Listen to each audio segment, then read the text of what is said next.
ছেলের খেলার জন্য আজকে মাঠে চলে এসেছি। এসে দেখি খেলা শুরু হয়ে গেছে।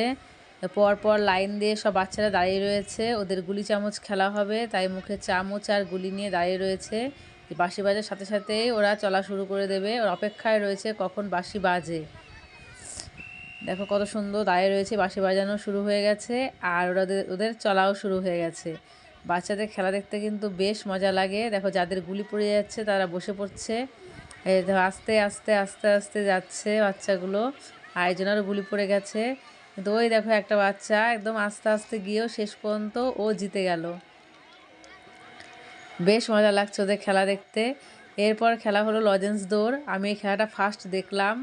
পেছনে হাত বেঁধে দিয়েছে, দিয়ে মুখে লজেন্স নিয়ে এইভাবে দৌড়াতে হবে। এরপর টিফিন দেওয়ার সময় হয়ে গেছে। টিফিনে দিয়েছে কেক, কলা আর কমলালেবু। আমরা এক জায়গাটায় বসে বাচ্চাকে টিফিন খাওয়ালাম, তারপরে আবার খেলায় চলে আসলাম। এখন হবে ফুল দৌড় খেলা। হাতে ঝুড়ি নিয়ে বাচ্চারা দেখো এক দৌড় দিয়েছে। এবার ফুলগুলো কুড়িয়ে ওদের সীমানায় পৌঁছাতে হবে। খুব সুন্দর লাগলো আমার এই খেলা।